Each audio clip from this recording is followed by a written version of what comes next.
நீங்கள் வைக்காமலேயே துளசி செடி திடீரென வளர்ந்து விட்டதா? அதற்கு என்ன அர்த்தம் தெரியுமா? உங்கள் வீட்டில் துளசி செடி திடீரென முளைத்து விட்டால் எத்தனை நன்மைகள் என்பதை தெரிந்து கொள்ளுங்கள். அதே நேரம் துளசி வாடினாலோ அல்லது சரியாக வளரவில்லை என்றாலோ உங்கள் வீட்டில் கெட்ட சக்தி இருப்பதை உணர்ந்து கொள்ளுங்கள். பரந்தாமனுக்கு மிகவும் பிடித்த மூலிகைகளில் ஒன்று துளசி செடி.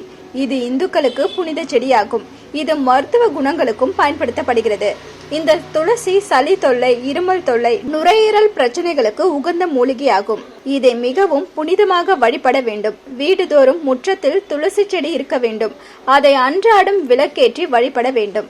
துளசி செடி வாடினால் அல்லது சரியாக வளராவிட்டாலோ உங்கள் வீட்டில் எதிர்மறை ஆற்றல் இருப்பதாக கூறப்படுகிறது. அதனால்தான் துளசியை மிகவும் கவனமாக வளர்க்கிறார்கள். துளசி வீட்டில் இருந்தால் எதிர்மறை சக்திகள் வருவதற்கு அஞ்சும். நாம் எந்தவித முயற்சியும் செய்யாமலேயே சில நேரங்களில் துளசி செடி திடீரென வளரும். அவ்வாறு வளர்வதற்கு சில அறிகுறிகள் உள்ளன. இதனால் லக்ஷ்மி தேவியின் ஆசிகள் அதிகமாக கிடைக்கும். அதே நேரத்தில் அந்த செடியை சுத்தமான இடத்தில் வளர்க்க வேண்டும். அசுத்தமான இடத்தில் வளர்ந்தால் அதை அங்கிருந்து அப்புறப்படுத்தி சுத்தமான இடத்தில் நட்டுவிட வேண்டும். வீட்டில் உள்ள துளசி திடீரென பச்சை பசேல் என மாறினால் உங்கள் பொருளாதாரத்தில் ஏற்றம் காண்பீர்கள். துளசி செடி பூப்பதும் மங்களகரமானது. இந்த துளசி செடி பூத்தால் வீட்டில் மகிழ்ச்சி மற்றும் வளமையை கொண்டு வரும். துளசி இலை மற்றும் மலர்கள் லக்ஷ்மி தேவி மற்றும் விஷ்ணு வழிபாட்டில் பரவலாக பயன்படுத்தப்படுகிறது.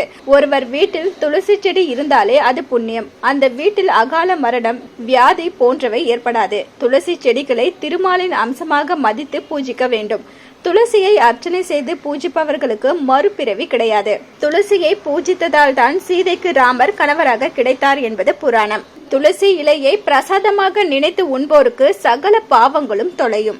என்ன வியூவர்ஸ், இது போல பல இன்ட்ரெஸ்டிங்கான நியூஸை தெரிஞ்சுக்கணுமா? அலோ சிட்டி டிவியை லைக் பண்ணுங்க, ஷேர் பண்ணுங்க, மறக்காம சப்ஸ்கிரைப் பண்ணுங்க.